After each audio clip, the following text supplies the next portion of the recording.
Hi കൂട്ടുകാരെ, എല്ലാവർക്കും പ്രജീസ് വേൾഡിലേക്ക് സ്വാഗതം. അപ്പോൾ ഇന്ന് നമ്മൾ പാചകമൊന്നുമില്ല കേട്ടോ. ഇന്ന് എൻ്റെ അമ്മയുടെ കൃഷി തന്നെയാണ് കാണിക്കുന്നത്. കൃഷി എന്ന് പറഞ്ഞാൽ ഇതെല്ലാം ചീമച്ചേമ്പാണ് നിൽക്കുന്നത് കേട്ടോ. വിളഞ്ഞിട്ടില്ല. ഞങ്ങളിത് പിഴാൻ വേണ്ടിയാണ് ചെന്നത്, പക്ഷേ ചേമ്പ് വിളഞ്ഞിട്ടില്ല. അപ്പോൾ അതുകൊണ്ട് ഞങ്ങളത് വിളഞ്ഞു കഴിഞ്ഞിട്ട് അത് പിഴുത് കാണിക്കാമെന്ന് വിചാരിച്ചു. അപ്പോൾ നമ്മളിപ്പോൾ ആണെങ്കിൽ ഒരു ചെറിയൊരു മൂട് വിളഞ്ഞതുണ്ട്. അപ്പോൾ നമ്മളത് വളരെ ചെറിയ മൂടാണ്. അതുപോലെ അതിൽ കുറച്ച് വിത്തുകളെ കാണത്തുള്ളൂ. ഇതാണ്. അപ്പോൾ അമ്മ പറഞ്ഞു നമുക്ക് ഇതങ്ങ് കിളയ്ക്കാമെന്ന് പറഞ്ഞു. അങ്ങനെ ഞങ്ങൾ അത് പിഴുകയാണ് കേട്ടോ. ഒരുപാട് ചേമ്പ് കാണില്ല. അമ്മ പറഞ്ഞു കുറച്ചേ കാണത്തുള്ളൂ എന്ന് പറഞ്ഞു. അതും ഉള്ളിലോട്ടുള്ളതേ കാണത്തുള്ളൂ, പുറമേലെങ്ങും ആയിട്ടില്ലായിരുന്നു ഞങ്ങൾ നോക്കിയിട്ട്. ഇത് വിളഞ്ഞത് തന്നെയാണ്, പക്ഷേ ഇതിലധികം വിത്ത് വന്നില്ല. മണ്ണധികം ഇട്ട് കൊടുക്കാനാണെന്ന് തോന്നുന്നു വിത്ത് വരാഞ്ഞത്. പക്ഷേ വളമൊക്കെ ഇട്ട് കൊടുത്താണെന്തോ വിത്ത് അധികം വന്നില്ല.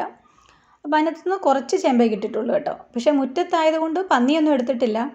പന്നി ശല്യമൊക്കെ നല്ലതായിട്ടുണ്ട് കേട്ടോ. അപ്പം പന്നിയൊന്നും എടുത്തിട്ടില്ല. എന്തായാലും നമുക്ക് ഇത്രയും വിത്ത് അതിൽ നിന്ന് കിട്ടിയിട്ടുണ്ട്. കൊച്ചു ചേമ്പാണെങ്കിലും നമുക്ക് 2-3 ദിവസത്തേന് കറി വയ്ക്കാനും അവിയലിനെടുക്കാനും പുഴുങ്ങാനും ഒക്കെ ഉള്ളത് കിട്ടിയിട്ടുണ്ട്. കാരണം അവിടെ പപ്പയും അമ്മയും തന്നെ ഉള്ളൂ. അപ്പോൾ പിന്നെ ഞങ്ങളിങ്ങി പോരും. പിന്നെ അധികം ആരും ഇല്ലല്ലോ. അപ്പോൾ ഇവർക്ക് 2 പേർക്കും ഇത് ധാരാളം. അപ്പോൾ മറ്റേത് വലുതൊക്കെ പിഴുന്ന സമയത്ത് ഞാൻ വീഡിയോ എടുത്തിട്ട് കാണിക്കാം കേട്ടോ. അതിലൊക്കെ നിറയെ വിത്ത് കാണുമായിരിക്കും. അപ്പോൾ എൻ്റെ അമ്മയുടെ കൃഷി ഇഷ്ടപ്പെടുകയാണെങ്കിൽ ലൈക്ക് ചെയ്യാനും ഷെയർ ചെയ്യാനും ഒന്നും മറക്കരുത്. സബ്സ്ക്രൈബ് ചെയ്യണം.